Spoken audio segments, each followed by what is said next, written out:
Bonjour à tous, aujourd'hui on va regarder les altcoins dans leur globalité. Est-ce qu'il n'y aura pas d'altcoin season? On va essayer de répondre à cette question-là parce que beaucoup de monde partage leurs sentiments quant à leur pessimisme face aux altcoins. Nous on va regarder la structure du prix. Est-ce que c'est fini? Est-ce qu'il y a encore du mou à la hausse? Bref, on va essayer de regarder tout ceci et vous aurez selon moi la réponse factuelle. C'est parti. Alors, on commence par le total. C'est assez simple. La structure est très cool. Il suffit d'aller en mensuel, les gars. On va en mensuel. On fait un top. On fait un low. On fait un top. On fait un low. Et là, on est en train de refaire un top. Si on découpe un peu la structure interne, bah ici, au final, on a fait un low. On a fait un top. On a fait un low. On a fait un top. On a fait un low. On a fait un top. Et là, on va faire un low. Ce qui sera là. Ce qui sera plus bas. Etc. etc. Vous l'avez compris. On ne sait pas. Donc il faudra observer dans les prochains jours au niveau de ce qui se passe sur Bitcoin. En tout cas, on n'est vraiment pas à l'abri, on le sait très bien, de retracer. Est-ce que c'est baissier si on retrace? Non. C'est totalement sain de combler ce gap-là pour le marché, voire même de revenir dans son bloc. Encore une fois, le niveau d'inquiétude, au même titre que cette correction, c'est le dernier point bas. Bon, vous voyez que les derniers points bas qui invalident la structure globalement, ils sont bien bas, comme celui-ci, ou comme le dernier après l'explosion, le point bas, il était là. Donc si dans le retracement, on est descendu tout là-bas, je vous aurais dit voilà. Là, vous voyez, on réagit très bien. D'ailleurs, on a même réagi dans cette bougie-là. Donc voilà, là, c'est pour le total 1. Donc c'est très très cool. La structure reste toujours haussière. On a, si vous voulez, le bloc long terme ici, où on peut recharger pour continuer à faire des plus hauts. Voilà. Donc pour l'instant, sur les capitalisations totales des crypto-monnaies, on est très très haussier. Et ça, c'est positif. Deuxième signe, on n'a pas trop de signes de distribution. Donc ici, on a un range. On a fait un double top parfait. On a laissé, selon moi, des liquidités. C'est pas du tout définition de top. Où là, on est plus sur une distribution et vraiment une mèche qui récupère tout, mais qui s'inverse tout aussi rapidement. Qui d'ailleurs aussi sur du weekly vient inverser la structure à ce niveau-là. Ok. Là, sur du weekly, si vous voulez, la structure, hein, même on peut aller sur la structure weekly, je vous le rappelle. Même là, en fait, donc dès qu'on a la cassure weekly, pourquoi pas. Mais là, la cassure weekly, elle était ici. On n'est pas venu la casser, vous avez vu, cette structure weekly. Donc franchement, la structure weekly, même depuis le début du marché, elle est tenue. Low, high, low, high, low, high, point bas, etc., etc. Vous le voyez? Donc même ici, pour ma part, on n'a toujours pas de cassure. Et en weekly, si je regarde la même chose, pour moi, la cassure, elle se retrouve au même niveau. Donc bon, l'invalidation, elle est quand même très, très, très basse. Ok. Mais bon, c'est les crypto-monnaies, c'est la volatilité de ce marché-là. Mais la structure, elle reste complètement haussière. Et du coup, bon, bah, certains disent pas d'alcoin season. On va voir ce que les altcoins disent avec Ethereum. Pour moi, les altcoins avec Ethereum disent exactement la même chose. On a établi une structure à peu près similaire, on va dire. On a bien retracé le mouvement, juste ici. Revenu dans la demand, pareil, on est dans cette structure-là. Pour moi, le niveau d'inquiétude sur les altcoins, c'est en cas de cassure ici. Si on ne casse pas, je m'attends toujours à ce qu'on fasse des plus hauts. Et, et vraiment, globalement, c'est dans ces phases de plus haut où normalement, on aura une surperformance des altcoins. Parce qu'en fait, quand on regarde avec le total, celui-là, le Bitcoin, il est déjà là en fait. Donc même s'il va chercher un petit peu, il y a un tel décalage, si vous voulez, avec les altcoins, ne serait-ce que les altcoins qui arrivent à, je sais pas, 2,2 trillions, ça ajouterait 0,8 trillion, donc 800 milliards de capitalisation. Si on le rajoute au total, 800 milliards, rajouté là dès à présent, donc là on est à 3, ça ramènerait le cours juste là en fait. Juste ici. Si simplement les altcoins explosent et Bitcoin reste dans sa zone. Bref, donc c'est vraiment pas un truc de fou pour les altcoins de venir continuer cette structure haussière, du coup de venir chercher le dernier high et de venir chercher le dernier ATH. Donc pareil sur les altcoins, le moment de panique, selon moi, si on établit au niveau de la structure, c'est ici. C'est au niveau des 730 milliards. Là, tu peux te dire, voilà, panique. Ok. Selon moi, c'est ces niveaux-là qui indiquerait du coup une invalidation et pour moi qui devrait témoigner avant de se réexposer d'une réaccumulation. Est-ce que ça voudrait dire que c'est mort? Pour moi non. Pour moi ça voudrait dire qu'on pourrait revoir quelque chose comme ça de clean, attendre des breakouts pour potentiellement se repositionner ou je ne sais quoi. Voilà. Mais pour moi la structure reste toujours haussière. Hop, ce bloc là, comme à chaque fois, expansion, retracement, et on attend la prochaine expansion. tout simplement. Ok? Donc, j'observe ce lot-là et du coup ce bloc-là pour la réaction. Je peux même l'affiner comme ça, pour ma part, si jamais on a un alourdissement du truc. Donc voilà, ça ne change pas. Les alts dans leur globalité, même si on a beaucoup, sont toujours haussiers. Et voilà. Il y aura bien évidemment, selon moi, des alts qui vont exploser, parce qu'on l'a vu. Là, sur ce graphe-là, vous allez vous dire, mais mon alt, il est au plus bas, il a pas trop suivi ça. Tu vois, il y a des alts qui ont fait ça, ça. Puis il y a des alts qui viennent à peine de faire ça, qui sont dans ça. Et puis il y en a d'autres qui suivent parfaitement ce schéma-là. Tu vois, il y en a plein, donc c'est pour ça qu'il y aura une redistribution des cartes. Donc un truc comme XRP, je sais pas, c'est quoi trop, je sais pas exactement c'est quoi la structure. Si XRP, on a top ici, sur XRP, bah, dites-vous, tout ce qu'on a accumulé sur XRP, ça va se reverser sur d'autres. Généralement, c'est un peu comme ça que ça se produit. Ça pourrait être reversé sur d'autres altcoins, surtout sur ce pattern de distribution. Bon, on a récupéré la tiers, mais si le retracement s'alourdit, c'est des liquidités qui seront rotate. Pareil pour le CAS. Pour moi, le CASPA, avec cette grosse phase, vous avez vu ce gros range pour moi où en fait on a juste distribué dans tout ça. Pour moi, c'est tellement énorme que ça va causer un gros retracement. Ça a déjà causé un gros retracement.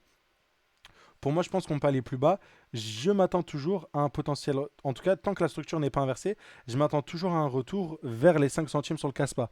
Après une distribution comme ceci, je m'attends à ce qu'on rentre en phase d'accumulation ou de breakout en fait pour me dire je me positionne. Donc pareil pour les alts, pour ma part au niveau de la structure, ça reste toujours haussier. Et pour ma part, une alt season, une saison où les alts surperforment, est toujours d'actualité pour continuer. Si je vais plus loin, j'enlève Ethereum, pareil, on est dans la structure, elle est parfaitement respectée. Au niveau de la clôture, bon, Total 2, c'est pas clean. Pourquoi c'est pas clean? Parce que voilà, le corps de la bougie clôture en dessous. Donc c'est dommage. Par contre, sur le Total 3, c'est beaucoup plus clean. On le voit ici. Alors, je vais juste mettre le Total 3 normal, parce que là, j'ai enlevé les stables, mais même, c'est encore plus clean le Total 3 comme ça. Mais bref, vous avez compris le truc. C'est un peu plus clean que Total 2, parce que Ether se touche un peu. Mais bref, vous l'avez compris, même si jamais le bottom il est pas là, on peut même avoir, si vous voulez, comme ce qu'on a eu ici, cet excès baissier, avoir un autre excès baissier en dessous, tout en restant dans la structure, si vous voulez, et continuer à exploser, quoi. C'est pas parfait, parce que là, vous voyez qu'on a des semblants de QL. Mais bref, vous avez compris la logique derrière. Pour ma part, euh, c'est sur du mensuel. Tu regardes à peu près. Sur du mensuel, voilà quoi. Donc voilà, même sur le Total 3, pour ma part, on reste tout de même très très haussier. Enfin, très très haussier. En tout cas, la réaction dans le prix est normale, hein. On est revenu. Ce qui est fou, hein, c'est que les concepts sont très simples à appliquer. On est revenu dans cette supply-là, on a réagi à la baisse. On est revenu dans cette supply-là, on a réagi à la baisse. Donc là, on réagit à la baisse. Pour moi, on repartira avant de partir en découverte de prix. C'est exactement comme ce qu'on a eu sur le total. On a arrivé dans la supply ici, on a eu une réaction à la baisse. Bon, elle a été timide, mais on a eu cette bougie-là. On est revenu dans ce bloc-là, on a une réaction à la baisse. Boum, supply. Si jamais vous voulez apprendre la stratégie, tous ces concepts-là, vous avez toutes les modalités dans la description pour rejoindre l'école tout simplement et apprendre les smart money concepts. Mais voilà, vous le voyez, c'est magnifique. Donc oui, par rapport à Bitcoin, il y a une sous-performance, mais pour moi, la structure reste haussière. Donc un truc comme ça se trade, ça continue à se trader. Et même, j'irai même plus loin avec ETH-BTC, ok. Euh, Bah là, ETH-BTC, on va dire quoi si on regarde la date hein, sur ETH-BTC, on était ici en 2022. En 2022, imaginons, on était à voilà, moyenne 0,007, ok.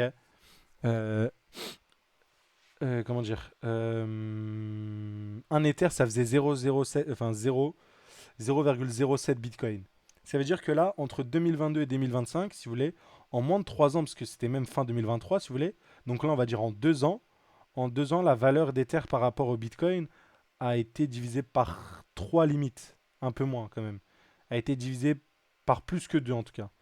En tout cas, je pense que c'est à peu près 3 2, quelque chose. Bref, vous l'avez compris.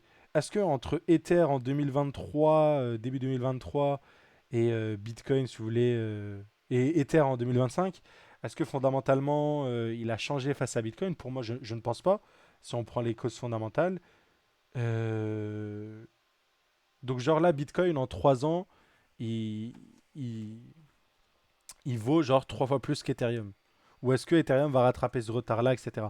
C'est des questions qu'il faut se poser. Si tu penses que Bitcoin, ils ont raison, ça a raison, entre 2023 et 2025, le marché a eu raison, comme quoi Bitcoin, ça devait valoir par rapport à avant 2,5 fois plus que Ether, dans ce cas-là, voilà quoi. Mais sinon, pour moi, on arrive dans, si vous voulez, la borne la plus basse pour repartir, enfin la G-Man, quoi, tout simplement. Donc voilà, voilà. Pour ma part, je pense toujours. Alors, on peut l'appeler all season, pas all season. En vrai, moi, je dis all season pour le terme commun, mais bon, j'ai pas attendu l'all season pour acheter du NIR à 1 $, Tao à 30 $, etc. Vous voyez ce que je veux dire? Ou AKT à 80 centimes, je sais pas. 50 centimes, vous voyez. Donc voilà. Mais globalement, pour moi, c'est comme le marché dans la globalité, ça reste toujours haussier. Et je m'inquiéterais ici, je sortirais pour, entre guillemets, limiter les pots cassés. Mais voilà, voilà. Sans plus. Donc il faudra attendre toutes ces structures-là. Si on regarde sur Ether, bon, bah, la possibilité d'un retracement plus profond, elle est probable, vu qu'on a une potentielle zone de liquidité, juste ici.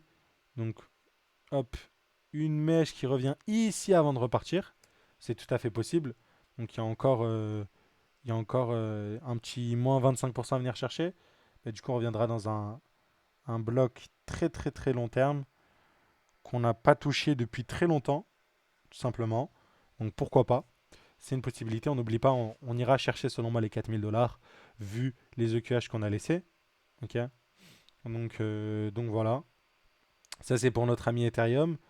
Et du coup, ce qui déclencherait sera, selon moi, c'est Bitcoin qui lâche l'accumulation qu'il a fait ici.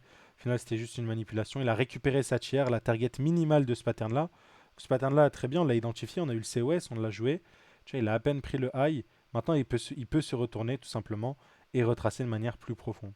Et du coup, causer pareil, par ailleurs les alts, de chercher le dernier lot qu'ils ont fait ici, tout simplement. Donc, voilà, si on retranscrit ça sur AKT, ça veut dire que le bottom n'est pas in ici et qu'on va peut-être chercher du coup, on va bien réagir ici, du coup on va chercher celui-là et ainsi de suite et ainsi de suite.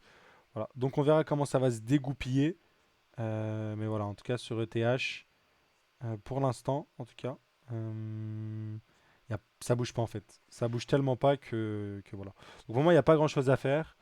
Il y a pour moi les plus frileux en tout cas, si j'ajusterais le truc. Genre imaginons un truc comme Tao, j'ai peur d'être pris dans la vague. Bon, personnellement je vendrais pas Tao dans ce bloc-là, mais imaginons que je perds confiance et que je pense que ces lots-là vont casser. J'attendrai que le high de la distribution précédente soit cassé pour me réexposer au marché.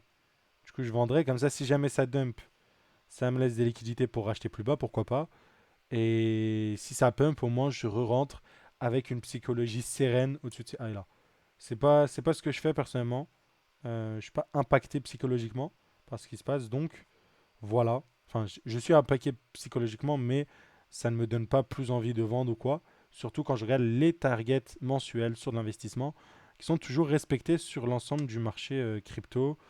Et voilà, hein, si on regarde, hop, si on est revenu sur les 0,6, pareil, hein, c'est très bien respecté quand même, hein. Pareil, la 0,6. Je regarde le total 3 au niveau de la vague haussière, on va dire. Pareil, on revient dans les 61,8. Et pareil, là, on est revenu sur les 61,8. On peut revenir jusqu'à 7,86 ou les 89,3. Donc, dans cette domaine de là, pour les alts, et quand même être haussier et exploser. Donc, et je parle ceci pour la globalité. Bien sûr qu'il y aura des rotations de certains alts et d'autres. Je pense que même dans ces phases-là, il y a des alts qui vont pas trop exploser. On l'a vu XRP. Il y a des alts qui faisaient x2, XRP ne bougeait pas, et puis d'un coup, XRP c'est devenu hype et tout. Donc voilà, le marché bouge beaucoup plus, chacun dans son coin. Donc des fois, il y a des cycles spécial Caspa. Injective, par exemple, ça fait tellement longtemps qu'il a fait son top. Vous voyez ce que je veux dire? Si on regarde Injective, donc voilà, tous les alts ont un peu leur truc. Voilà, Injective, il a fait son top. Voilà, mars 2024. Tout simplement, bon, c'est à peu près comme tout le monde si vous voulez, mais même au niveau du rallye haussier, lui, il a été beaucoup plus performant que les autres. Vous voyez ce que je veux dire? Si je regarde un truc comme Arweave, il a top un peu plus tard, tu vois, mai 2024, on va dire. Donc voilà, maintenant il faut simplement patienter selon moi. Et voilà, donc les messages de panique sur les altcoins, etc., je pense qu'ils n'ont pas lieu d'être tant que je vois des structures qui sont haussières selon moi sur le total 2 total 3. Bien sûr, je peux me mettre le doigt dans l'œil d'avoir surpondéré mon portefeuille en Ether. Je trouve ce cycle-là, c'était Bitcoin, c'était une grosse connerie. Ether, c'est de la merde. Ether, ça va à zéro. Bitcoin to the moon. Peut-être que c'était ça le play à faire. En tout cas, pour moi, je ne vois pas un monde euh, où c'était le bon choix. Je pense que dans tous les cas, en fait, si c'était à refaire, j'aurais refait la même chose. J'aurais surpondéré Bitcoin et certains altcoins. Pour l'instant, ça a payé. Là, on est dans des phases où ça paye un peu moins. Mais on entendra les prochaines phases et on verra très très bien. Voilà, bon, au moins vous avez compris. Pour ma part, regardez les graphiques en mensuel. Vous prenez pas la tête avec des posts Twitter ou des vidéos YouTube. Tout simplement. Voilà, voilà. Allez, à très très vite. Ciao, ciao.